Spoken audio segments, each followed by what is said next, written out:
ఏ విషయంలోనైనా సరే experience matters అంటారు చూడండి, అది చాలా ఇంపార్టెంట్. ఎందుకు ఇది చెప్తున్నాను అంటే చంద్రబాబు నాయుడికి ఉన్నటువంటి ఎక్స్పీరియన్స్ ఇదే పెద్ద మ్యాటర్. ఎందుకని అంటే బాబు మార్క్ పాలన ఎలా ఉంటుంది, బాబు మార్క్ రాజకీయం ఎలా ఉంటుంది అనేది జనాలకి చాలా స్పష్టంగా ఇప్పుడైనా అర్థమవుతుందో లేదో చిన్న అంశం చెప్తాను మీకు. యాక్చువల్గా ఏంటి అంటే ఇప్పుడు ఇది ఎందుకు చెప్పాల్సి వస్తుంది అంటే ఈరోజు మంత్రి నారా లోకేష్ గారికి ప్రధానమంత్రి నరేంద్ర మోదీతో అపాయింట్మెంట్ ఫిక్స్ అయింది. సో ఇది మీకు చాలా చిన్న విషయంగా అనిపించవచ్చు. బేసిక్గా ప్రధానమంత్రితోటి భేటీ అనేది, ఆయనతో అపాయింట్మెంట్ ఫిక్స్ అవ్వటం అనేది ఒక రాష్ట్ర ముఖ్యమంత్రికో లేదంటే ఒక రాష్ట్ర గవర్నర్కో లేదంటే కొంతమంది ప్రముఖులకో అయితే ఇట్స్ నాట్ ఏ మ్యాటర్. కానీ ఒక రాష్ట్రానికి చెందినటువంటి ఒక మంత్రికి ప్రధానమంత్రితో అపాయింట్మెంట్ ఫిక్స్ అయింది అంటే దీన్ని కొంచెం మనం ఎలాబరేటెడ్గా చూడాలి. ఎందుకని అంటే సాధారణంగా ఏ రాష్ట్రానికి చెందినటువంటి మంత్రులైనా సరే కేంద్రంలో సంబంధిత శాఖ మంత్రులతోటి అపాయింట్మెంట్ ఫిక్స్ చేసుకుని వాళ్ళతో చర్చించి తమ రాష్ట్రానికి కావాల్సినటువంటి నిధులు కావచ్చు, జరగాల్సినటువంటి పనులు కావచ్చు చేపించుకుంటుంటారు. ఇది సహజంగా జరిగేది, దీంట్లో పెద్ద విషయం ఏం కాదు. ప్రధానమంత్రి స్థాయి వ్యక్తితో మాట్లాడాలి అంటే దాదాపుగా రాష్ట్ర ముఖ్యమంత్రి స్థాయి వ్యక్తి అయితే వెళ్ళి మాట్లాడగలుగుతారు, లేదా ముఖ్యమైనటువంటి ప్రముఖులు. గత ప్రభుత్వ హయాంలో మీరు చూసినట్లయితే ఎక్కువగా జగన్మోహన్ రెడ్డి వెళ్ళి కలిసేవాళ్ళు. ఆ తర్వాత ఏపీ నుంచి వెళ్ళేటువంటి ప్రముఖుల్లో చూసుకున్నట్లయితే పవన్ కళ్యాణ్ ఎక్కువగా వెళ్ళి కలుస్తుండేవాళ్ళు. తర్వాత బీజేపీకి చెందినటువంటి రాష్ట్ర అధ్యక్షులు, ముఖ్యమైనటువంటి నేతలు.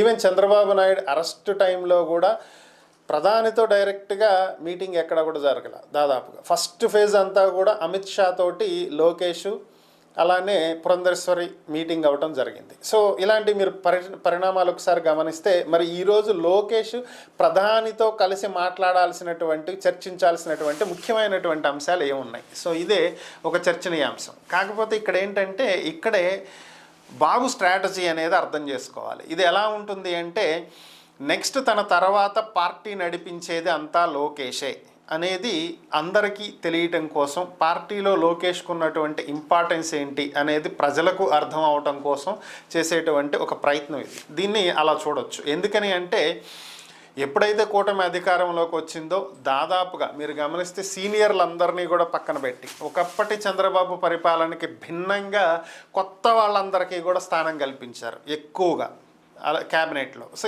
అది ఆ విషయం ఒకటి పక్కన పెడితే, రెండోది పార్టీలో అన్నీ తానే లోకేష్ నడిపిస్తున్నాడు అనేది టీడీపీ శ్రేణుల్లో అలాగే కూటమి శ్రేణుల్లో కూడా ఆల్రెడీ చర్చ నడుస్తుంది.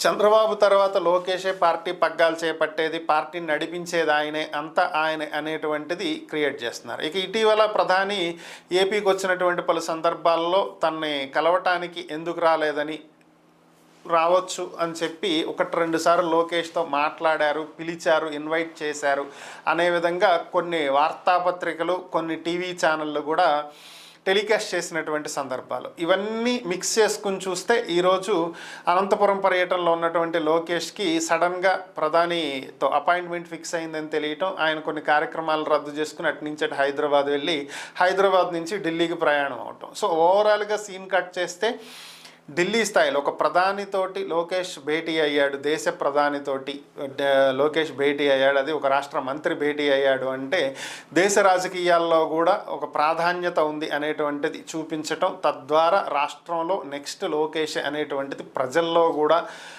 వచ్చేలాగా చేయటం. ఇది ఎక్స్పీరియన్స్ మ్యాటర్స్. బాబు మార్క్ ఎక్స్పీరియన్స్ రాజకీయం ఈ విధంగా ఉంటుంది.